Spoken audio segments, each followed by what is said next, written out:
Esse plano que está aí, eu considero, Jô, um plano que pretende reformular por inteiro a democracia brasileira. São 521 propostas que estão no Plano Nacional de Desenvolvimento de Direitos Humanos. 521 com 6 eixos orientadores. O grande drama desse plano é que é um modelo muito semelhante ao modelo venezuelano. Há um centro de estudos de pesquisas sociais na Espanha que orientou a conformação das 3 condições da Venezuela, do Equador e da Bolívia. O nosso plano segue muito. Por exemplo, em relação à imprensa, censura da imprensa. Quer dizer, vai haver um controle, vai haver uma classificação.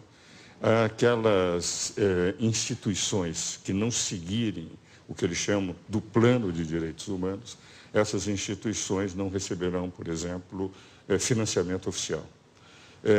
Na educação. Isso é um pouco que o Bush fez em relação à pesquisa com células-tronco, né? Quer dizer, podia fazer, mas não receberia nenhum auxílio oficial. Mas no caso concreto da imprensa, a imprensa são os pulmões de uma democracia. Quando você controla a imprensa, eles é que vão determinar. Educação. Todos os professores terão que ser educados dentro do que eles chamam deste plano de direitos humanos. E as crianças receberão uma cartilha para seguirem rigorosamente o plano. Então, formando muito no estilo, enfim, da União Soviética, do Hitler, do Mussolini, criar a juventude já amoldada a aceitar o plano. Por exemplo, direito de propriedade. Hoje nós temos o seguinte, quer dizer, se uma propriedade é invadida, eu vou até a justiça e peço a reintegração de posse, mostra que eu tenho o título. Se o invasor invadir uma propriedade, o proprietário fica sem a propriedade. Aí a justiça não poderá dar reintegração de posse. Chamarão a sociedade civil organizada, que é formada pela comunidade deles, e essa determinará se deverá ou não ser devolvida a casa. Ou pode ser urbana, ou pode ser uma propriedade rural. Urbana também? Urbana também. As duas estão colocadas, propriedade rural e urbana. A subutilizada, se a comunidade entender que está havendo subutilização daquela propriedade, etc., só depois desta manifestação é que possivelmente o programa não diz de que forma se fará, apenas diz que não se poderá dar reintegração de posse imediata antes de haver uma mediação dessa comunidade. Pega-se, por exemplo, o problema, que eu considero extremamente grave, das Forças Armadas e da Polícia. As Forças Armadas, hoje, elas representam, em momento de crise, aquela que determinará a maneira de se controlar, de se manter a ordem e a lei. O que ocorre? As forças policiais são forças auxiliares. Quem comanda é as Forças Armadas. Agora, as forças policiais deixam de estar subordinadas às Forças Armadas, deixam de ser forças auxiliares das Forças Armadas. Cria-se um sistema único de forças policiais, nacional. Então, os governos terão as suas forças policiais controladas por um sistema nacional único.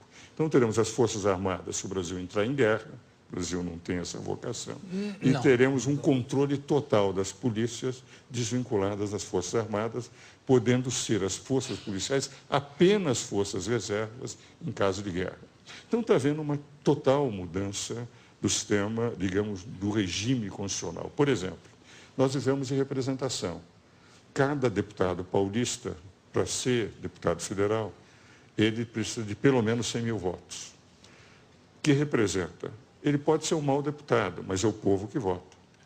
Eles vão substituir um pouco a chamada democracia representativa por uma democracia delegada, que é comum na Venezuela, Bolívia, Equador. Vale dizer, o povo vai ser chamado sempre para discutir não, votar em plebiscitos e referendos, criando-se quase um sistema semelhante ao sistema da Constituição venezuelana, pela qual haverá o poder executivo, o povo, como os dois poderes, e o poder legislativo, o judiciário e o Ministério Público serão poderes acólitos. Então, é indiscutivelmente um plano que representa o pensamento daqueles que fizeram. Mas é possível o governo se sobrepor ao que está na Constituição? Eles terão que mudar a Constituição. Isso é apenas um programa, é um decreto programático. Eles vão ter que mandar projetos de lei ordinária, projetos de emendas constitucionais para mudar todo esse sistema, Poder Judiciário, Poder Legislativo. Terá que ter uma comissão de direitos humanos a orientar as leis que eles terão que fazer. Eu lhe interrompi com a pergunta que você ia falando. Não, o que eu iria dizer é o seguinte, eu tenho um profundo respeito por aqueles que fizeram esse plano. Alguns deles são meus amigos, debates há muitos anos, entende? Mas eles têm uma convicção de que, por exemplo, Cuba é um país que representa uma democracia, que a Venezuela tem uma democracia representativa, que representa o povo, não precisa.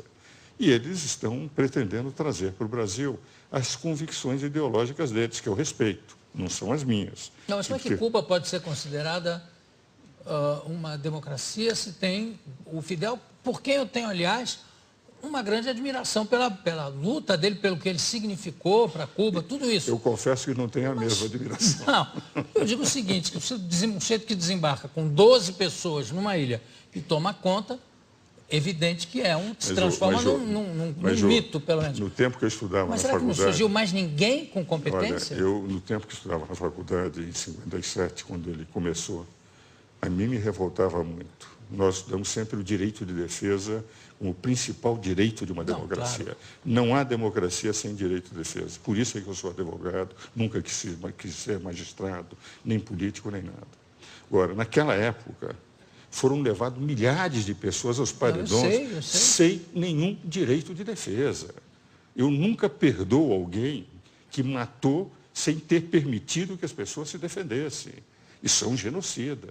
Então, podem admirar o Fidel Castro, mas eu, que sempre vivi defendendo o direito de defesa, que estudava na faculdade, lia todo dia nos jornais, primeira página na época, eram os paredões, ao ponto de nós chamarmos Fidel Paredão Castro, eu não posso admitir. Agora, eu não estou falando nem do sistema, nem do modus operandi do sistema, eu estou falando a figura dele, o carisma que ele tem, eu entendo. Carisma ele tem, indiscutivelmente, como excepcional. O Che Guevara excepcional, também. Excepcional.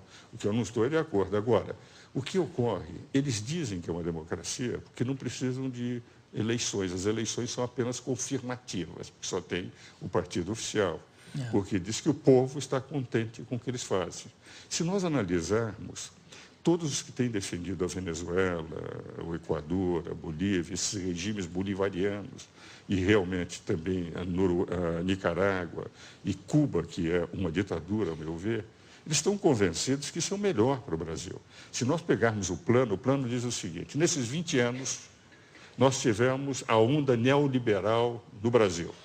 E nós precisamos voltar a um Estado mais forte, as desprivatizações, isso está no introito do plano. Ora, eu acho que esses 20 anos foram os grandes anos de o Brasil saltar de um país relativamente desconhecido, de grande extensão territorial, para ter hoje uma participação no cenário mundial.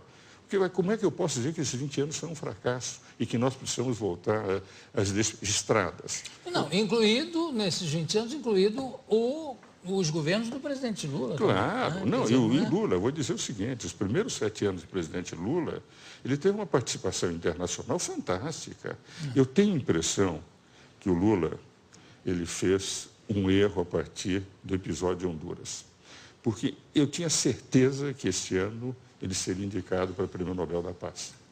Porque os 7 primeiros anos de atuação do Lula no cenário internacional, ao ponto do Obama dizer ele é o cara, teve um benefício indireto, o próprio Obama, mas para ele foi bem. Agora, no momento que em Honduras ele começou a atacar uma deposição absolutamente constitucional do Zelaya, porque ele queria algo que é uma cláusula pétrea e que não poderia, e que o artigo 239 da Constituição hondurenha diz que todo aquele que pretender a reeleição será imediatamente afastado de qualquer posição que tenha dentro do governo.